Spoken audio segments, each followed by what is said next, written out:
Hello guys, welcome to NET JRF with Aditi. मैं अदिति आप सभी लोगों के लिए फिर से लेके आई हूँ शिफ्ट टू पेपर एनालिसिस। देखते हैं कि किस टाइप का पेपर आया था। तो जैसा कि थंबनेल पर आप सभी लोग देख रहे हो कि बहुत सारे स्टूडेंट्स का कहना ये है कि इस बारी वाला जो शिफ्ट था उसका पेपर थोड़ा बहुत लेंदी था। ऑल्दो मैं आपको कंप्लीट एनालिसिस करके बताऊंगी जितना भी स्टूडेंट से मेरी बात हुई है और जो भी क्वेश्चंस मैंने देखे हैं उसके बिहाफ पर कैसा पेपर रहा, क्या रहा था पूरा सीक्वेंस, और बहुत सारी चीजें हैं जो मैं विद एग्जाम्पल्स आपको बताऊंगी कि कहाँ से हम लोगों ने अच्छे से पढ़ी है और रिवाइज कर सकते हैं। तो चैनल को अगर आप लोगों ने अभी तक सब्सक्राइब नहीं किया है तो सब्सक्राइब कर सकते हैं। आप सभी लोगों के लिए क्रैश कोर्सेज मैंने स्टार्ट कर दिए हैं। अगला क्रैश कोर्स जो है वो मैं लॉजिकल रीजनिंग का लेके आ रही हूँ, जिस पर अभी काम चल रहा है, और आप लोगों के मोस्ट इंपॉर्टेंट टॉपिक्स फैलेसीज और इंडियन लॉजिक दोनों टॉपिक्स में उसमें डिस्कस करने वाली हूँ। तो उसे सब्सक्राइब कर लीजिएगा चैनल को, और अगर आप लोगों ने अभी तक नहीं किया हुआ है तो गलत बात है, कर देना। चलो आ जाओ, हम लोग बात करते हैं। देखो पेपर का लेवल जो था, ऑल दो स्टूडेंट्स की बिहाफ पर बहुत सारे बच्चे ऐसे हैं, या मैंने देखा है बहुत सारे लोग मॉडरेट इस पेपर को बता रहे हैं, बट मैं आप लोगों को एक चीज बताती हूँ। अगर आप सभी लोगों ने ठीक ठीक भी तैयारी करी है ना पेपर 1 की, तो आपको पेपर लेंदी जरूर लग सकता है, पर पेपर आपको डिफिकल्ट नहीं लगेगा। पेपर जो है वो डेफिनेटली इजी से मॉडरेट के बीच में ही है।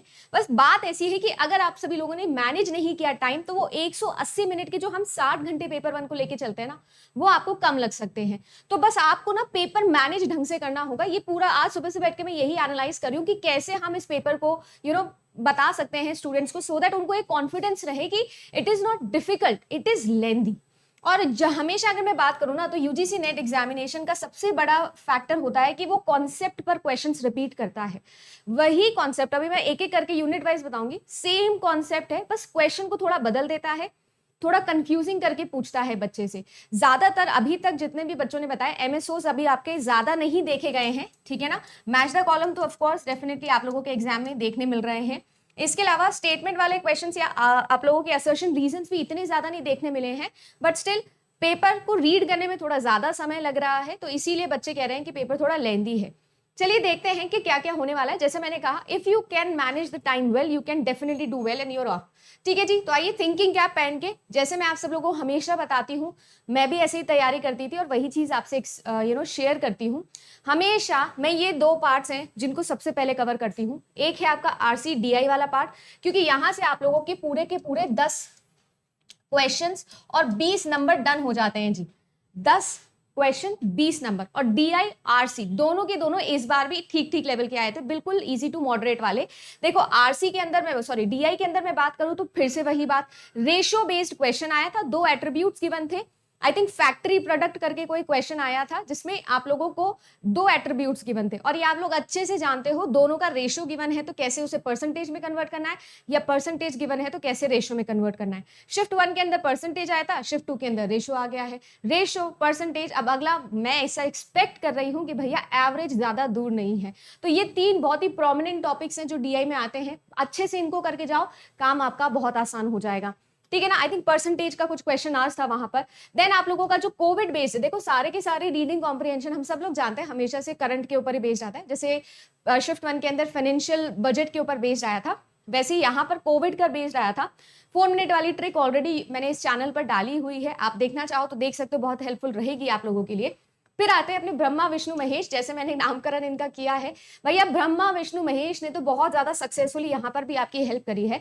ऑल दो बच्चों का ऐसा कहना है कि इस बार टीचिंग एप्टीट्यूड और रिसर्च एप्टीट्यूड और आईसीटी तीनों के ही मिला के लगभग 13 से 14 सवाल बने हैं, तीनों के मिला के, ज्यादा पार्ट नहीं आया है। शिफ्ट 1 के अंदर तो बहुत ज्यादा आया था, टीचिंग एप्टीट्यूड और रिसर्च एप्टीट्यूड दोनों के मिला के ही 14 से 15 क्वेश्चंस बन गए थे, बट यहाँ पर तीनों के मिला के इतने क्वेश्चंस बने, तो कम पार्ट इसमें आया है, ठीक है। इसमें लॉजिकल रीजनिंग वाला पार्ट बच्चे कह रहे हैं कि ज्यादा आया था, और साथ ही साथ कम्युनिकेशन वाला पार्ट भी इस वाले शिफ्ट के अंदर ज्यादा आया था।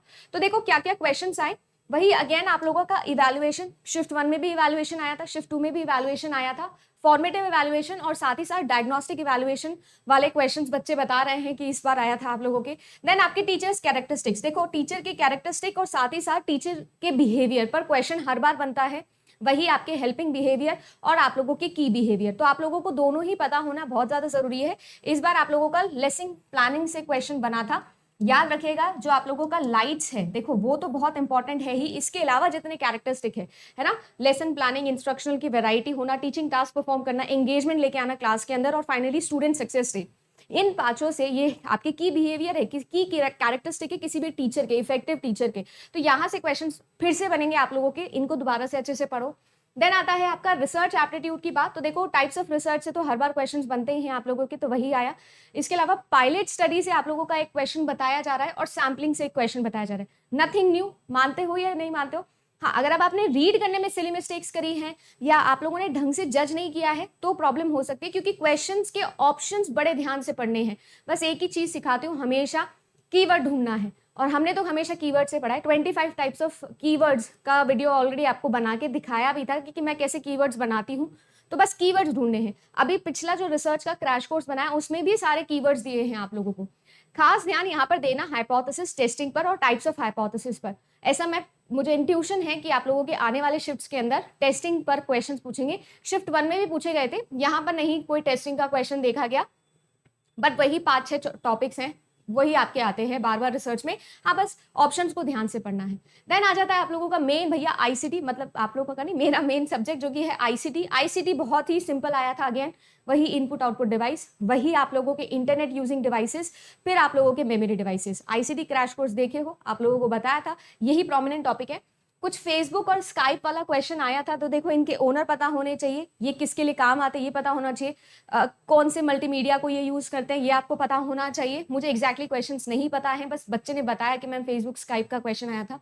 देन आता है आप लोगों का मेमोरी में क्वेश्चन आया था। मेमोरी के अंदर आप लोगों का रीड ओनली मेमोरी पर क्वेश्चन बना है, और आई थिंक डीवीडी और रीड राइट जो आपका RWDVD होता है वो ऑप्शंस में गिवन थे। आपसे पूछा गया था कि रीड ओनली मेमोरी इनमें से कौन सा है। तो ऑब्वियस ही बात है भैया, रीड राइट जो है वो रीड ओनली कैसे हो सकता है, वो तो राइट होगा, ठीक है ना। फिर आप लोगों का नंबर सिस्टम का एक क्वेश्चन बताया जा रहा है। शिफ्ट 1 में भी नंबर सिस्टम आया था, शिफ्ट 2 में भी आप लोगों का बताया जा रहा है।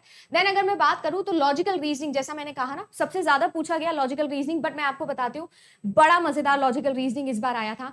बिल्कुल भी डिफिकल्ट नहीं था, बिल्कुल भी नहीं। मैं तो कहूंगी कि अगर आपने अच्छे से पढ़ा है ना लॉजिकल रीजनिंग, अच्छे से इन द सेंस की 70% भी पढ़ा है ना, तो भी मैं आपको बताती हूँ आपको इजी लगेगा। क्यों?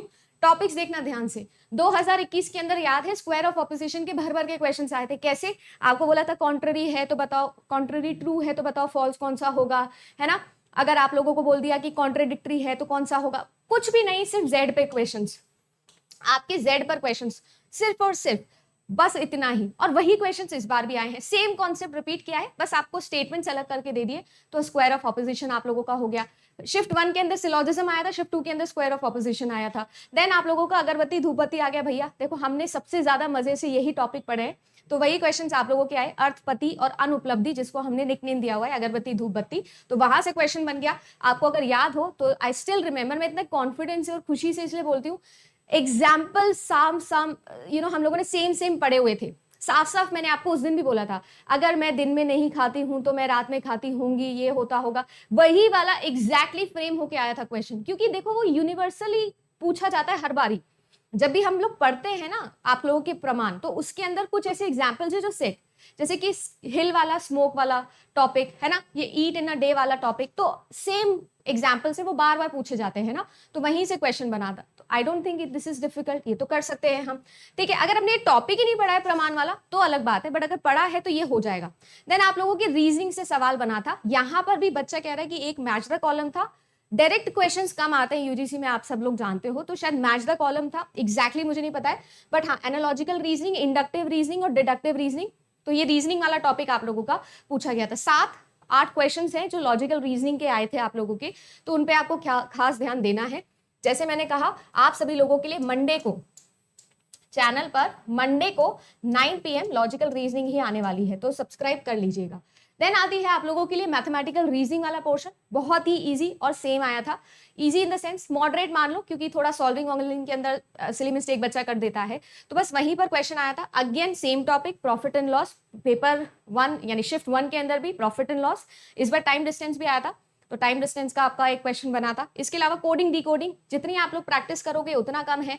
प्रॉफिट एंड लॉस में बच्चे ने ये भी बताया कि जो अपन ने क्वेश्चंस किए थे ना, एवरेज वाले क्वेश्चंस किए थे, 2 एट्रीब्यूट वाले क्वेश्चंस किए थे, याद है। मिक्सचर और एलिगेशन के अंदर भी मैंने आप लोगों को इस तरीके से टेबल बना के बताया था, और फिर यहाँ पर हम लोग वैल्यू निकालते थे, नो प्रॉफिट नो लॉस वाली, और फिर इनका रेशो निकाल लेते थे या एवरेज निकाल लेते थे। तो kind of profit and loss and mixture and allegation का काइंड ऑफ इंटीग्रेटेड क्वेश्चन है, जो मुझे लग रहा है एग्जैक्ट क्वेश्चन आएगा जिस दिन बताऊंगी, बट बच्चे ने बोला मैम कि 2 एट्रीब्यूट गिवन थे, शायद चेयर और टेबल गिवन था, और उसके ऊपर मैम एक का गिवन था, दूसरे का पूछा था, ऐसा कुछ बच्चे ने बताया। देखो सीबीटी एग्जाम है तो जितने बच्चे को याद होता है उतना मैं आपको बता देती हूँ, एग्जैक्ट पेपर आएगा तो क्वेश्चन भी सॉल्व कर लेंगे।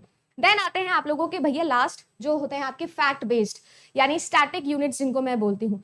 ये आप लोगों के स्टैटिक यूनिट्स हैं और मैं इनको ऑनेस्टली हायर एजुकेशन और पीपल एनवायरनमेंट को थोड़ा कम वेटेज देती हूँ, बट स्टिल आप सभी लोगों के लिए बता देती हूँ कि क्या क्वेश्चन यहाँ पर आया था। लगभग 3 से 4 क्वेश्चन इन दोनों के ही बताए जा रहे हैं, सेम वही टॉपिक्स जैसे कि एसडीजी शिफ्ट 1 के अंदर आई थिंक गोल नंबर 5 और 6 पूछा गया था, यहाँ पर गोल नंबर 2, 5 और 11 पर क्वेश्चन बता रहे हैं। देन एक सीक्वेंस बेस्ड क्वेश्चन आया था नॉन रिन्यूएबल रिसोर्स, पेपर 1 के अंदर शिफ्ट 1 के अंदर सुबह के समय पर आप लोगों का सवाल पूछा गया था रिन्यूएबल रिसोर्सेज ऑफ एनर्जी का, और अभी non renewable resources of energy का सवाल आया। टॉपिक वही है, रूप नया है ना, रिश्ता वही सोच नहीं, ऐसा कुछ वो आता था ना डायलॉग, वो सेम डायलॉग चल रहा है यहाँ पर। तो फॉसिल फ्यूल वाला टॉपिक आप लोगों का यहाँ पर पूछा गया था, कोल, पेट्रोलियम, नेचुरल गैस 3 तरीके की होती है, अच्छे से पढ़ के जाने हैं हमको। देन आती है आप लोगों की करंट बेस्ड आया था आपका हायर एजुकेशन, करंट बेस्ड मतलब new education policy must to do topic है। ये तो आई थिंक जो नहीं पढ़ता है हायर एजुकेशन उसको भी मैं बोलती हूँ कि करंट थोड़ा थोड़ा देख के जाना ही जाना है। देन आप लोगों का वही मैसिव ओपन ऑनलाइन कोर्सेज से सवाल बनना, स्वयं पर क्वेश्चन आया था, पर स्वयं पर इस बार कोई चैनल वैनल वाला क्वेश्चन नहीं, कोऑर्डिनेटर वाला क्वेश्चन आया था। कोऑर्डिनेटर भी मैं आपको बता देती हूँ यूजीसी पूछा गया था। यूजीसी क्या करता है, पोस्ट ग्रेजुएशन संभालता है, नॉन टेक्निकल एजुकेशन को संभालता है, बस इतना ही सवाल पूछा गया था। देन आपके वोकेशनल भैया वोकेशनल स्टडी पर क्वेश्चन आया था। अब मैं आपको बताती हूँ ये क्यों आया था, क्योंकि न्यू एजुकेशन पॉलिसी के अंदर वोकेशनल स्टडीज पर बहुत सारा काम किया गया है। और जब आप लोग इस पे वीडियो देखोगे ना, new education policy full forms करके मैंने अभी कुछ दिनों पहले ही वीडियो बनाया, वहां पर मैंने इसको स्टार मार्क भी किया था, क्योंकि वोकेशनल स्टडीज को बहुत ज्यादा हाईलाइट किया है किसमें, आपके न्यू एजुकेशन पॉलिसी के अंदर। तो ये सभी चीजें सारी रिलेटेड आपकी न्यू एजुकेशन पॉलिसी ही पूछी गई है। देन आ जाते हैं आप लोगों के कम्युनिकेशन वाला टॉपिक। देखो कम्युनिकेशन के भी 5+ क्वेश्चन है जो इस बार आए, logical reasoning and communication like I said सबसे ज्यादा प्रोमिनेंटली पूछा गया था। आपके क्वेश्चन आया था कल्चरल नॉइज से, बेसिकली बैरियर ऑफ कम्युनिकेशन, ये टॉपिक हो गया भाई। देन आते हैं आपके टाइप्स ऑफ कम्युनिकेशन का एक मैच द कॉलम क्वेश्चन आया था, मैच द कॉलम आया है या स्टेटमेंट वाला है, बट आप लोगों का टाइप्स ऑफ कम्युनिकेशन से क्वेश्चन आया था, वही फॉर्मल, इनफॉर्मल और इंटरपर्सनल कम्युनिकेशन। देन आप लोगों का एक और मैच द कॉलम क्वेश्चन बता रहे हैं, 2 मैच द कॉलम क्वेश्चन बताए जा रहे हैं यहाँ पर, तो एक और मैच द कॉलम क्वेश्चन आया था। टॉपिक सेम है आप लोगों के। सुबह के टाइम पे मॉडल से क्वेश्चन आया था, यहाँ पर कोई कम्युनिकेशन मॉडल पर क्वेश्चन नहीं आया, टाइप्स ऑफ कम्युनिकेशन और बैरियर्स ऑफ कम्युनिकेशन पे आया। नेक्स्ट के लिए अगर मैं आप लोगों को राय दूं तो मास मीडिया अच्छे से पढ़ के जाना, और साथ ही साथ आप लोगों के एक और टॉपिक होता है क्लासरूम कम्युनिकेशन वाला टॉपिक, है ना। तो क्लासरूम कम्युनिकेशन और मास मीडिया, ये 2 चीजें और आप इंक्लूड करना, मुझे लगता है कि आप लोगों को काफी हेल्पफुल यहाँ पर रहेगा। तो 1 2 3 हो गया, 4 हो गया, 5 हो गया, 6 7 8 9 10, चलिए जी 10 यूनिट आप लोगों की कंप्लीट हो गई।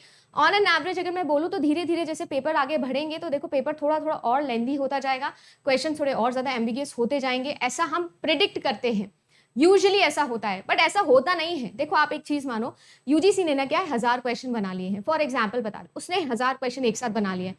अब वो रैंडम सैम्पलिंग का इस्तेमाल करता है और क्वेश्चन को पिक करता है। ऐसा कभी नहीं होगा कि किसी एक पेपर 1 के अंदर सारे ही डिफिकल्ट सवाल आ जाए, ऐसा कभी नहीं होगा, या इस पेपर में भी सारे इजी ही आए होंगे, ऐसा नहीं है। बच्चे को जो याद है उसके अकॉर्डिंग मैं आपको बता रही हूँ, पेपर इजी टू मॉडरेट ही आएगा, आपका भी इजी टू मॉडरेट ही आएगा।